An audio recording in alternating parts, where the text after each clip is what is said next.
Hi guys, and welcome back to the second part of my video on how to save money, get the best car insurance quote, should I say. So this, I was going on to the third slide, which the third slide was going to take a little bit longer, about another 5-10 minutes perhaps of time. So what I thought I'd do is obviously cut it there and go to the next slide afterwards. Okay, so I've got my other one rendering at the moment to be uploaded, and I'm going to do this one and finish there. So how to make sure you are insured. Okay, like I hit on the last slide. I'm just going to go back to the last slide. Is on if you watched it, if you didn't, click the notation on the left hand side to go to the first video. But what I said obviously was suggest that obviously a lot of people are uninsured, and also 2 billion of undetected fraud claims each year. Now, like I said, that those type of claims can be anything to injury claims to a false insurance claims. Things that people call shunts is where you got someone driving in front of you and they purposely slam the brakes on to claim insurance, basically claim insurance off their car insurance.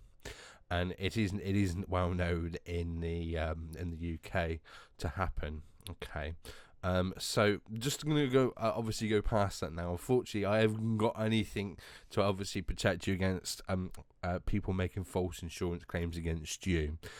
But all I say is obviously be aware of the road and people in front of you, and if they keep slamming their brakes on and stuff like that, just keep an eye out. But how to make sure you are insured is the next thing that I'm going to hit on. Okay, there are a number of things you can do to safeguard yourself from being stopped for no insurance. Now, the police have a system where they will scan your registration plate, and instantly they've got a link to the DVLA, which will obviously, and the MID, which is the motor insurance database, which will actually tell them if you are insured, and they know instantly whether you're covered or not. Okay, and there's very, very small amounts where it is actually incorrect on their systems that you're not insured. Okay, so one thing you can actually do is most insurance companies will be able to do for you today is hi guys, this is Dino here with the GD review again, bringing you. Right, I'm just like I said, basically I was up just doing another video, the one that I done previously, and it just finished and just started playing automatically. God damn it! But yeah, most insurance companies can do this. Ask your insurance company as soon as you take out the cover to send a cover note to you via email. All insurance companies should be able to do this. Okay. If you're signing up to an insurance company that only do internet, where you correspond to them via a portal system, you can obviously ask them to send you a cover note straight away. But some insurance companies are delayed in actually receiving emails and stuff like that. So I would actually want to speak to someone. It's one of my rules, actually. I mean, there is insurance companies out there, and there's nothing wrong with them that only do email correspondence. That cuts the insurance down quite a bit because they don't have to pay staff to cover telephones. But in my sort of eyes, it's kind of a safeguard that you speak to someone and you ask them for the cover and stuff like that, and you go through it with them over the phone. Because you can obviously miss things on screen. We all do it. We all basically don't read small print, and we don't read what we're actually getting covered for. If you, for any reason, you think that you are not covered, don't drive. Very important. Once it's too risky, basically, for you to drive. Like I said, the police can actually scan your number plate. I think it's AMPR. Don't quote me on that. I just obviously typed that in there. AMPR camera will pick your car up and show that you are uninsured. Okay. Another way you can actually check to see if you are actually covered is you can actually go to the website address. Now, I will say this, and I will give you a warning. Do not use this website unless you're checking your own vehicle. If you check other people's vehicle, you can be liable for prosecution. Okay. Just to advise you of that. It doesn't give you any personal information out about the vehicle, but you can be liable for prosecution if you go on this website and check someone else's vehicle. So make sure the vehicle is your own vehicle, or you are an insurance agent working on behalf of the client. Okay, I don't use this website anymore because I don't work for an insurance company. That's how strict it is. Okay, so the address is own vehicle dot, it says it in the description there, own vehicle, so you must own the vehicle to actually check on this. So ownvehicle.askmid.com, you enter your vehicle registration, you press enter, and it will tell you if you are insured.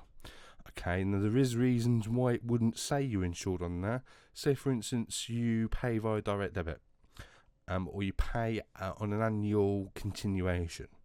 That's classed as a CCA, which is a continuous card authority, where you don't need to phone them. They will take the money straight from your card or take it via direct debit.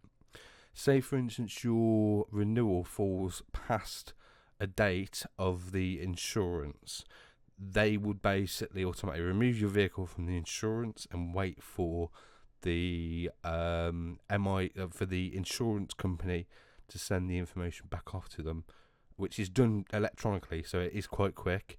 But they would wait until it's back with them before they would re-add you back to the database. It's a safeguard to make sure that you're not constantly on the database, and that you are removed at renewal periods. Okay, same for obviously tax reasons and stuff like that. It can basically, if you ever renewed your tax online, if your tax goes past the insurance date, you wouldn't be able to do it online because obviously you need insurance to buy tax. It's obviously to stop you from not being insured. Okay, if your insurer says you are covered, ask them to indemnify you over the phone. What that means is they will actually say that they are indemnifying you, and you have it on record that they indemnify you, and they have to send you a cover note. Once they say they indemnify you, a cover note is needed.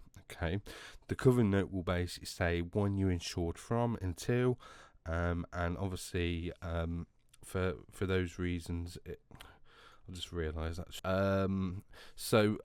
Once they've indemnified you, they will send you a cover note. Then you can ask them to send you that via email as well, so you've got a copy of that. If you do get pulled over by the police, at least you've got that to hand. If you haven't got a printer, ask to borrow one. Print it out, because the police will not look at it on a phone. Okay, so just to advise you, don't leave it on your email and open it on your phone, because police will not take it off of your phone. It has to be printed out. It has to be on paper. And if obviously you haven't got a printer and you haven't got friends who can print it out for you, get them to contact your insurance company, because they would have it all on record. Anyway, guys, this was the GD review. That's all I've got to say regarding insurance. Make sure you stay safe, stay insured. Out for now. Thanks for tuning in. If this video did help you, don't forget to like and subscribe. Thanks very much. Bye for now.